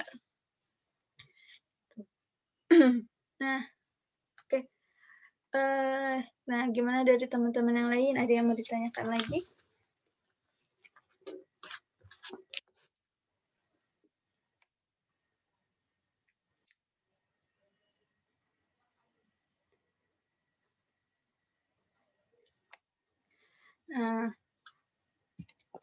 Oh iya, aku mau nanya lagi boleh nggak Kak? Jadi aku terus nanya. Nah, kan tadi, misalnya aku awalnya kan udah searching gitu, jadi timbul banyak pertanyaan. Nah, yang tadi yang pengelolaan AJI kan jadinya ini ya, banyak sekali, mungkin kita nggak tahu gitu ya, wallahu alam digunakan untuk hal-hal apa gitu di luar sana. Nah, berarti ketika misalnya kita mau nabung, apakah lebih aman gimana ya Kak? Apakah boleh ke bank syariah jadinya, apa jadinya kita nabungnya udah di rumah aja gitu? Apa gimana? Itu kan urusan banknya. Iya. Nah, ini juga sebenarnya yang harus diluruskan gitu ya, karena beberapa kali Iza menemukan orang-orang yang statementnya itu digeneralisir gitu, kayak ya udah total semuanya kita nggak boleh pakai bank. Nah sebenarnya agak repot kalau kayak gitu ya, kalau misalnya kita punya tabungan puluhan juta gitu, harus nyimpen sendiri. Pertama uangnya bisa kena rayap gitu ya, yang kedua waduh itu repot banget dan nggak aman banget.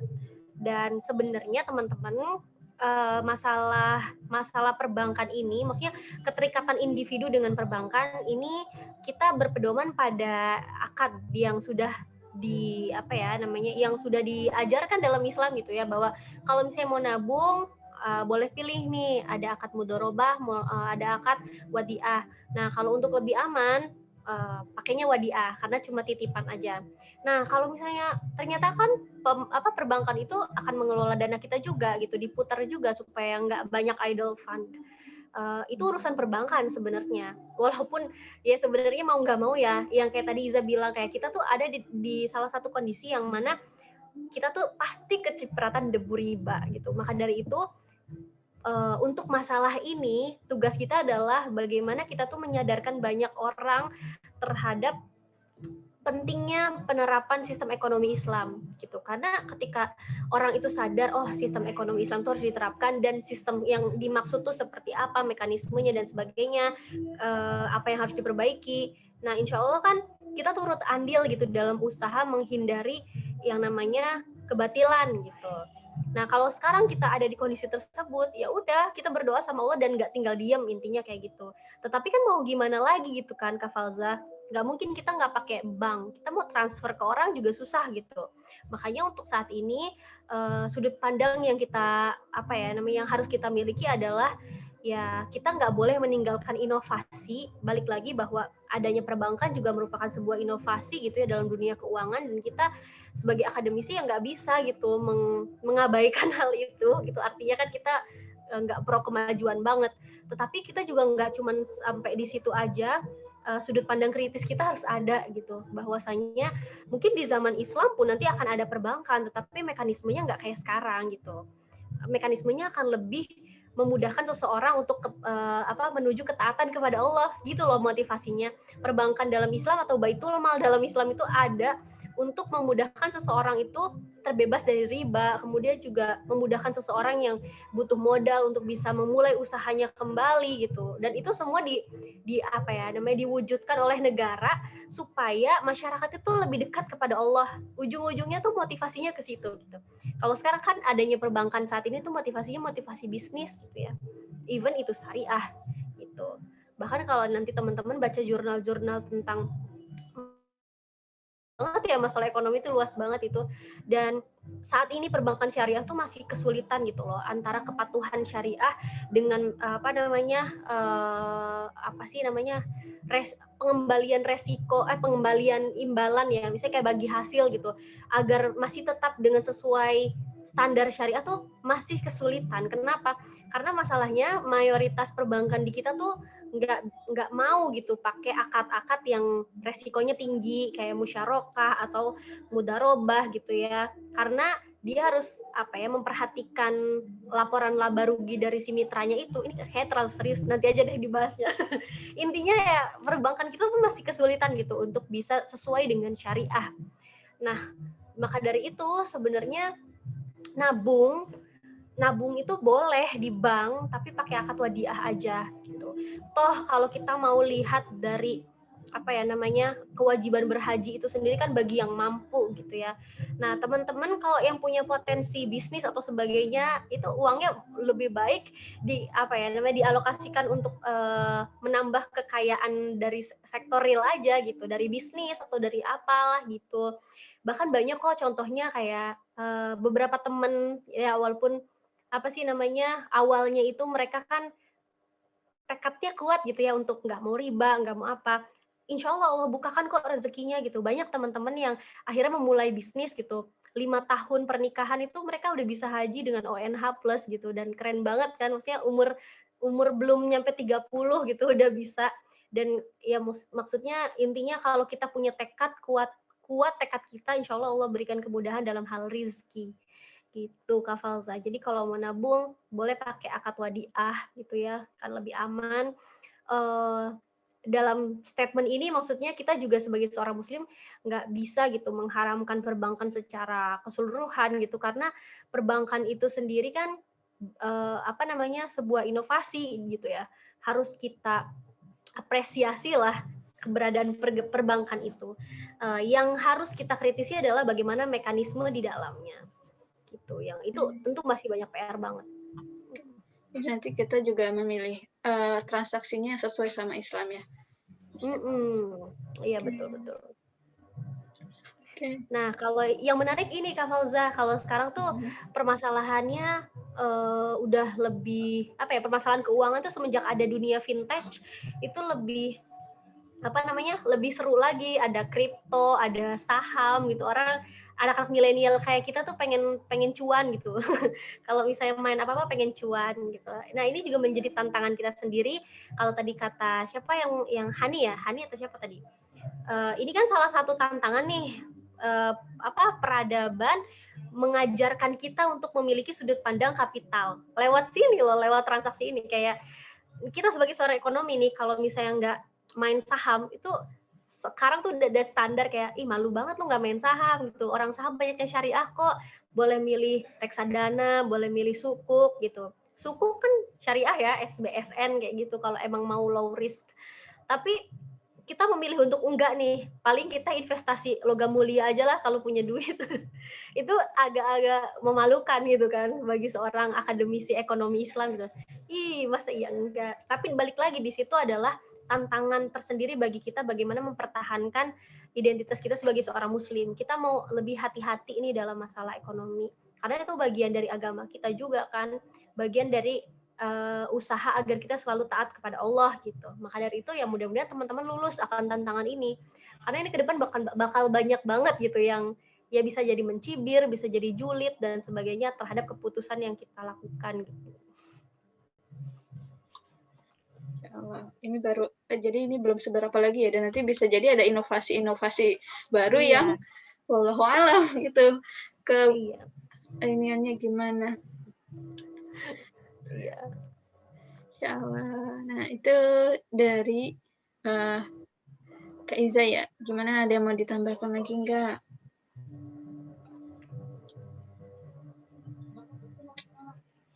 Gimana teman-teman yang lain?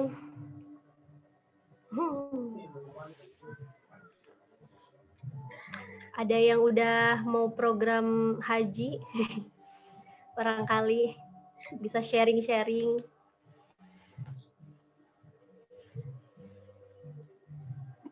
Niatnya ada. Kalau niat mungkin udah dari awal ke sekarang kali ya.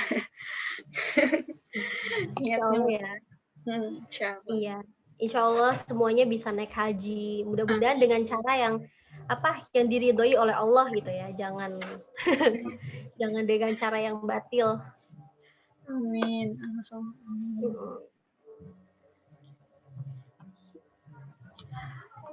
Gimana nih?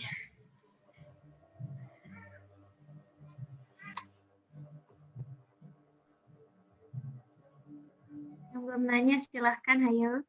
Mumpung ada ini nih, ada calon magister. Aku mau nanya dong. Ya,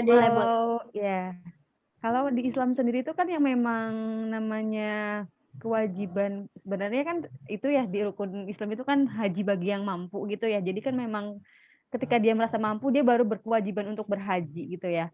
Nah, dalam hal ini tuh kan negara itu kan ibaratnya memfasilitasi, membantu rakyatnya untuk memudahkan prosesnya, administrasinya, pengurusan di negara Mekahnya gitu ya, ketika melakukan ibadah haji. Nah, kalau di sebenarnya kan kita tahu ya, kalau di Islam itu kan memang tugasnya negara itu meriayah umat ya, dari mulai hal kecil sampai hal besar gitu kan.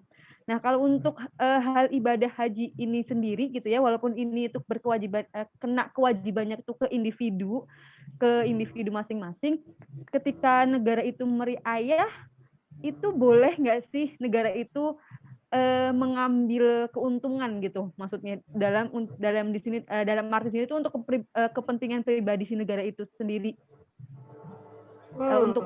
Jadi gimana ya maksudnya? Iya, intinya pengelolaan dana haji itu sebenarnya gimana sih, boleh nggak sih kayak gitu ya? Bukan itu maksud aku.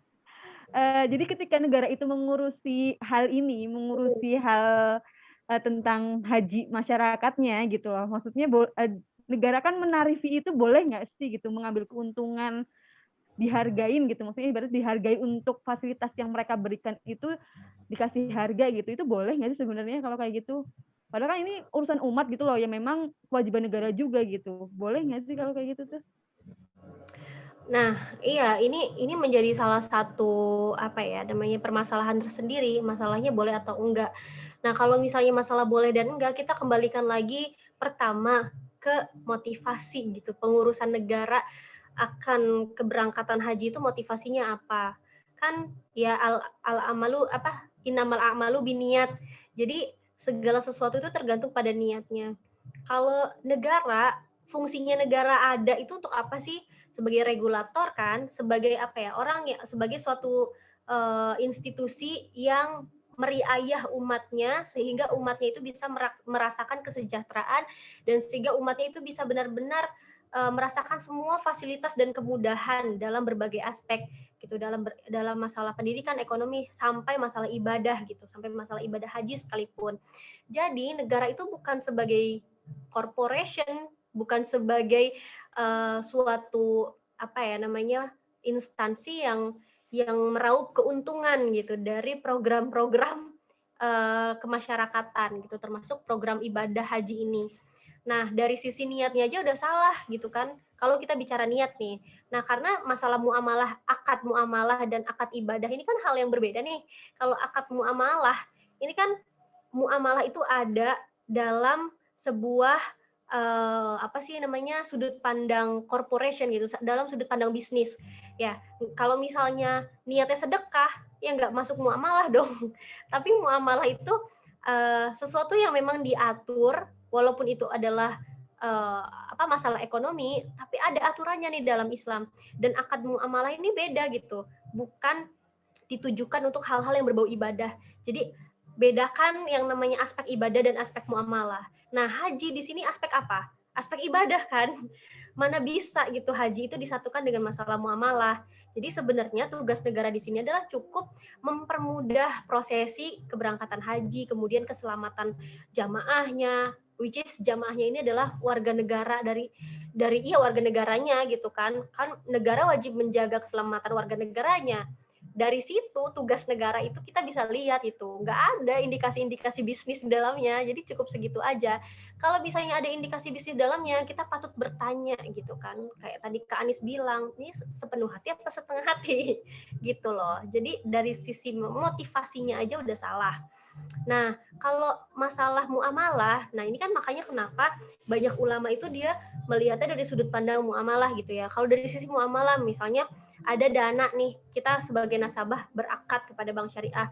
Ini akadnya mudorobah, kita sebagai mudorib, bank syariah sebagai kita sebagai sohibul mal, bank syariah sebagai mudorib gitu kan. Ya secara akad ya oke lah gitu ya. Terus ada keabsahan di dalamnya gitu. Kita belum bicara mekanisme ya, tapi kalau secara akad ya oke lah, kita pakai akad mudorobah.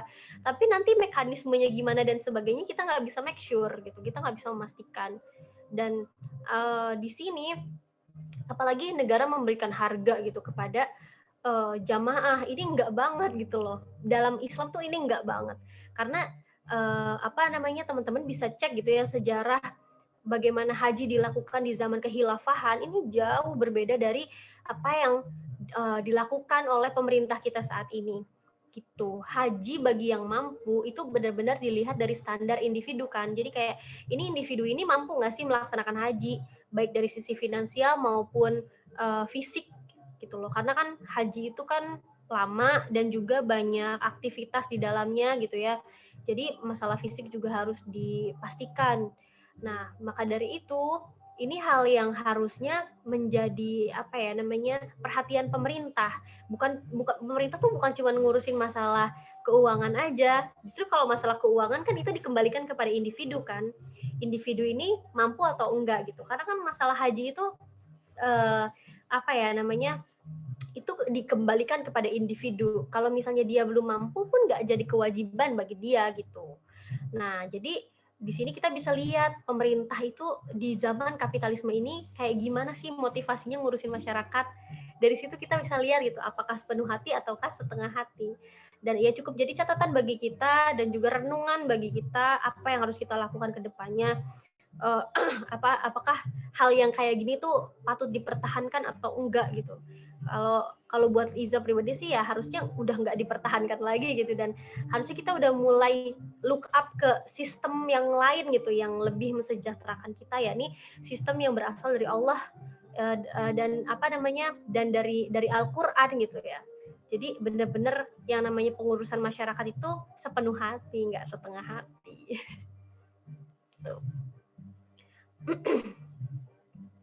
Gimana, Aski, ada tanggapan?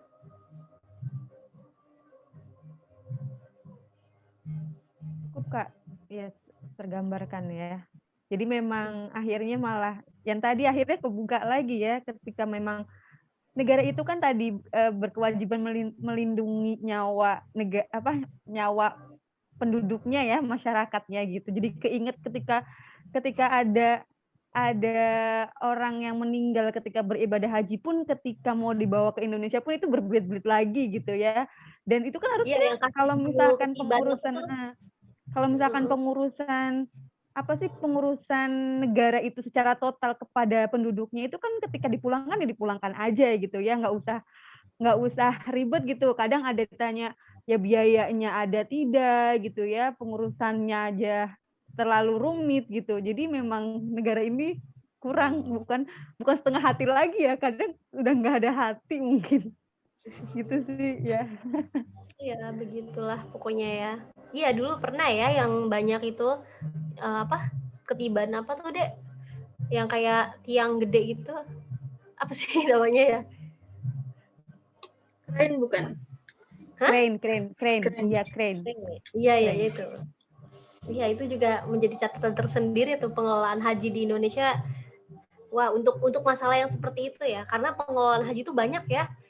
Tapi negara tuh kebanyakan fokus pada dana gitu loh. Padahal banyak banget yang harus diurusin gitu ketika warga negaranya itu berangkat haji. Salah satunya adalah masalah keselamatan. itu banyak hal gitu ya, bahkan yang meninggal karena masalah kesehatan fisik pun ada gitu ya, yang memang itu maksudnya penyakit dan sebagainya, apalagi ke hal-hal yang sifatnya kecelakaan gitu, kecelakaan di lokasi berhaji itu harusnya, harusnya negara itu punya tanggung jawab yang tinggi gitu untuk mengurusi hal tersebut. Tapi ya nyatanya ternyata kita bisa lihat sendiri ya sejauh mana tanggung jawab negara untuk hal-hal seperti itu. Dan rumit banget pokoknya.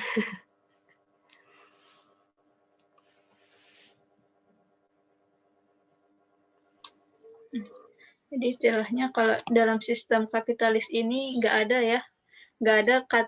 untung gitu. Semuanya itu setiap apapun harus dicari keuntungannya ada apa enggak gitu. Iya, bener banget. Iya, dan gak cuma Indonesia ya, teman-teman. Jadi berbagai negara Islam lainnya pun melakukan hal yang sama gitu dalam pengelolaan dana haji. Bahkan gini, kayak dulu di negara Thailand itu orang kan, maksudnya Muslim di sana memang minoritas ya. Minoritas, tapi lumayan banyak lah. Kalau nggak salah tuh dari data negaranya, agama Islam tuh agama peringkat ketiga yang paling banyak dipeluk di sana. Dan orang-orang yang berhaji dari Thailand tuh backpacker biasanya. Jadi kalau misalnya dia negara-negara minoritas tuh Islam di negara tersebut minoritas, biasanya haji tuh pakai backpackeran gitu, kayak orang mau traveling lah gitu ya.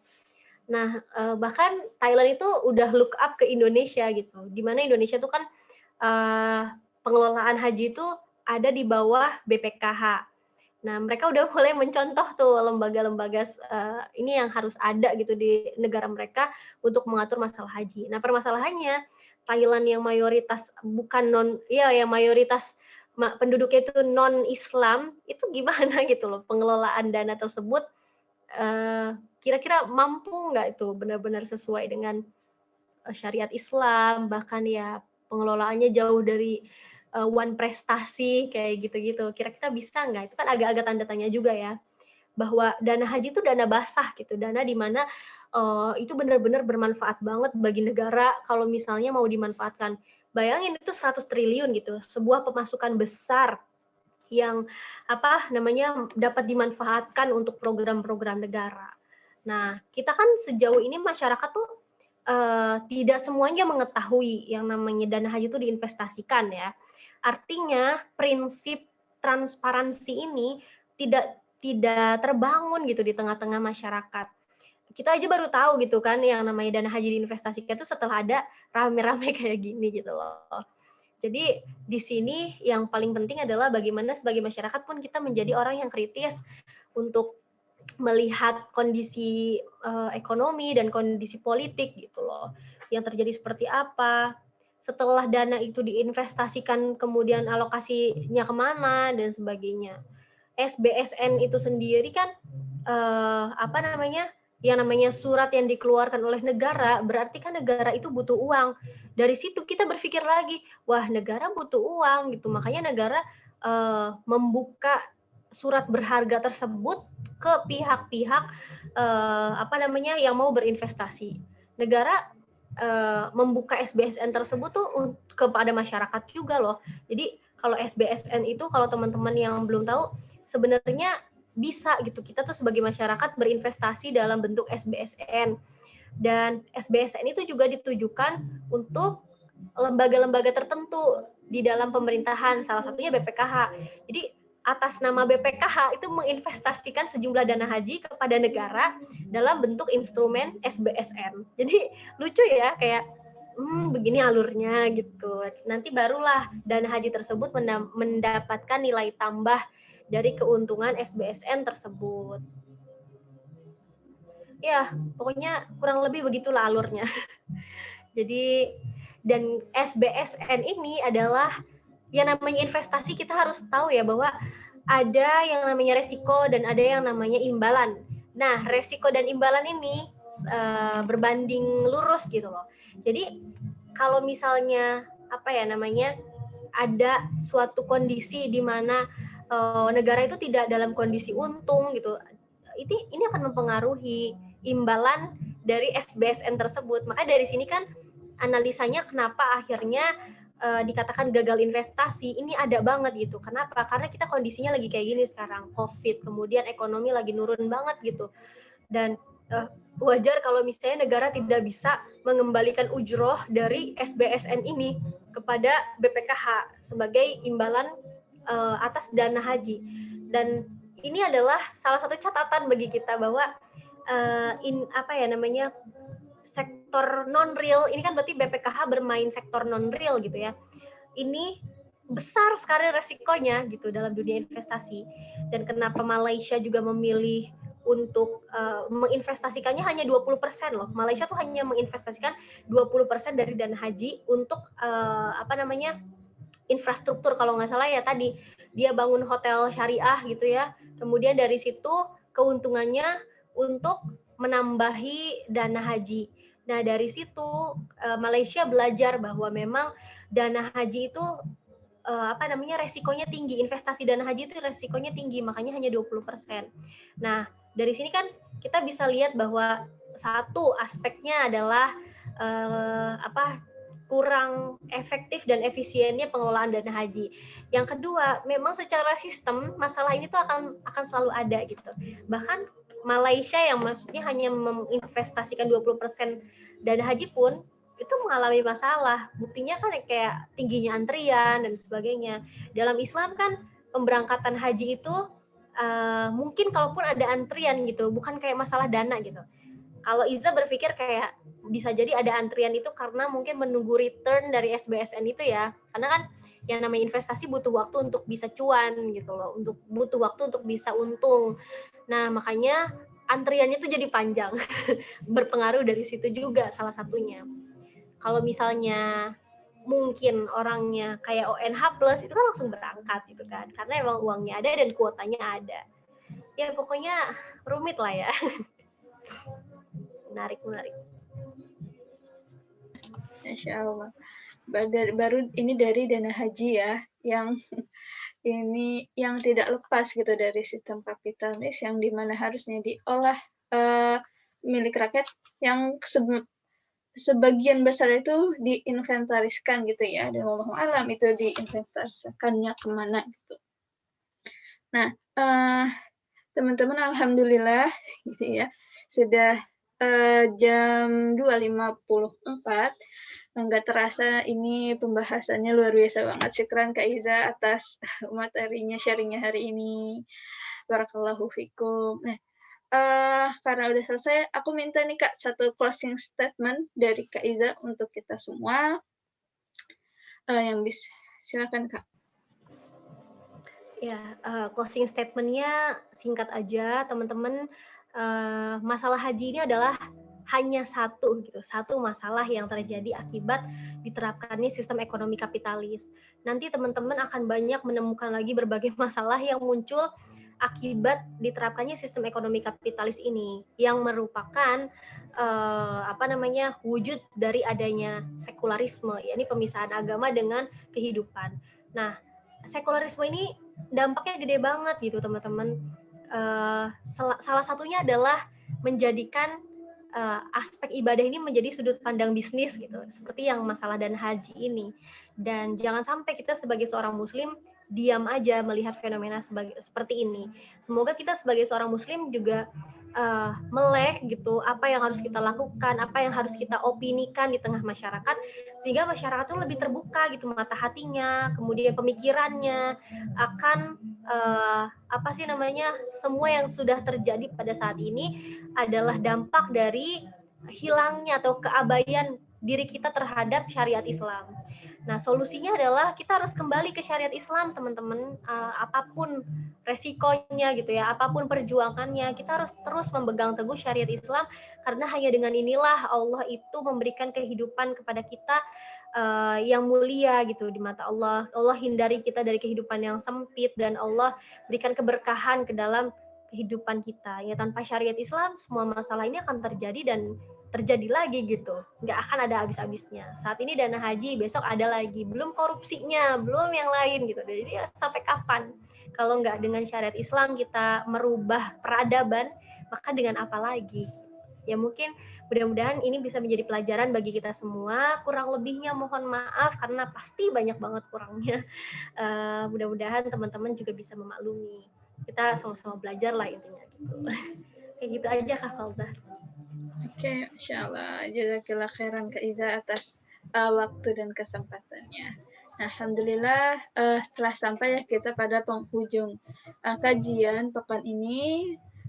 Aku pribadi jazakumullah khairan kasir pada teman-teman yang istiqomah dari awal sampai akhir. Semoga kita yang ada di sini dapat Allah mudahkan ya ketika nanti di hari penghisaban ini sebagai hujah kita gitu. Waktu yang kita gunakan saat ini. Oke, alhamdulillah mari sama-sama kita tutup hari ini dengan membaca istighfar sebanyak-banyaknya. Astagfirullahaladzim, astagfirullahaladzim. Alhamdulillah dan doa penutup majelis. Subhanaka Allahumma wa bihamdika asyhadu an la ilaha illa anta astaghfiruka wa atubu ilaik. Ya, kurang lebihnya mohon maaf. Wabillahi taufik wal hidayah. Wassalamualaikum warahmatullahi wabarakatuh. Waalaikumsalam warahmatullahi wabarakatuh. Ya, Kita dokumentasi dulu nggak Kak? jangan pamit dulu. Kita dokumentasi dulu ya. Oke, siap. Oke. Wahid isnain salah.